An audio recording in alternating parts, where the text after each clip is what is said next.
என் பேர் சந்தோஷம், எங்கள் பையன் பேர் சரத்குமார்.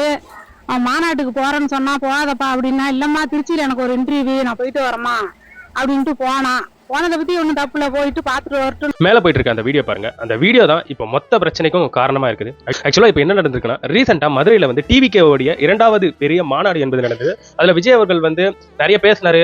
அதுவும் இல்லாமல் ரேம்ப் வாக் வந்து பண்ணாரு. அந்த மாதிரி ரேம்ப் வாக் பண்ணும்போது நிறைய இளைஞர்கள் வந்து அவரை பார்க்கணும், அவரை கட்டி அணைக்கணும் அப்படின்ட்டு அந்த ரேம்ப் மேலேயே ஏறினாங்க.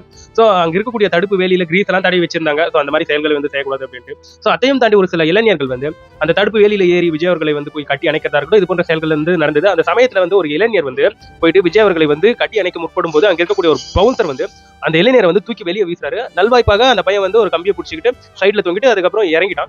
இப்போ அந்த விஷயம் வந்து ரொம்ப பரவலாக பேசப்பட்டு வந்துட்டு இருக்கு. என்ன மேட்டர்னா, அந்த விஷயத்துல சம்பந்தப்பட்டது நான் தான் அப்படின்ட்டு ஒரு பையன் வந்து வீடியோ போடுறான். இன்னொரு பையன் வந்து நான் தான் அந்த விஷயத்துல வந்து சம்பந்தப்பட்டிருக்கேன், அந்த வீடியோல இருக்கிறது நான் தான் அப்படின்ட்டு போயிட்டு கேஸ் கொடுத்துருக்காங்க இன்னொரு பையன்.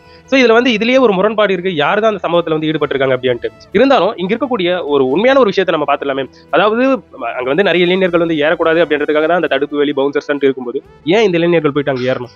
இங்க வந்து பாதுகாப்புக்கு அச்சுறுத்தல் இருக்குது அப்படின்றதுக்காக தான் அவங்க பவுன்சர்ஸ் இது போன்ற நபர்கள் வந்து வச்சிருக்காங்க. அதை தாண்டி அந்த பவுன்சரும் ஒரு மனிதர் தான், அவரும் ஒரு மனுஷன் தான். ஸோ இந்த மாதிரி தூக்கி பேசினா அந்த பையனுக்கு எப்படி அடிப்படும், அவங்க ஃபேமிலி என்ன பண்ணுவாங்க அப்படிங்கிற ஒரு சின்ன சிந்தனை கூடவா இருக்காது. பவுன்சர்னா என்ன வேணா பண்ணலாம், காசு கொடுத்து நிக்க வச்சாங்கன்னா நம்ம என்ன வேணா பண்ணலாம், யாரை வேணா அடிக்கலாம் அப்படின்ட்டு அந்த பவுன்சர் வந்து அந்த மாதிரி முடிவுக்கு வந்துடலாமா? ஸோ இந்த இடத்துல வந்து 2 வகையான தவறு என்பது இருந்துகிட்டு இருக்கு. முதல்ல விஜய் அவர்கள் வந்து உங்களை வந்து ஈர்க்கணும்னு பார்த்தோம்னா நீங்க வந்து நல்லது செய்யணும். சொசைட்டில ஒரு வரவேற்கத்தக்க ஒரு மாற்றத்தை வந்து பண்ணீங்கன்னா பிரபலமாக போறீங்க. அவர் உங்களை வந்து கண்டிப்பா கூப்பிட்டு பாராட்ட தான் போறாரு. அது போன்ற செயல்களை வந்து செய்யுங்க. விஜய் அவர்கள் மட்டும் இல்லாம வாழ்க்கையில நம்ம என்ன தேவையோ அதை நம்ம கரெக்டா பண்ணணும்னா நமக்கு தேவையானவர்களை நம்ம தேடி தான் வர போறாங்க. எனவே நண்பர்களே, நீங்க என்ன நினைக்கிறீங்கன்றதை என்னோட கமெண்ட் செக்ஷன்ல கமெண்ட் பண்ணிட்டு போயிடுங்க. நான் உங்களை நாளைக்கு பாக்குறேன்.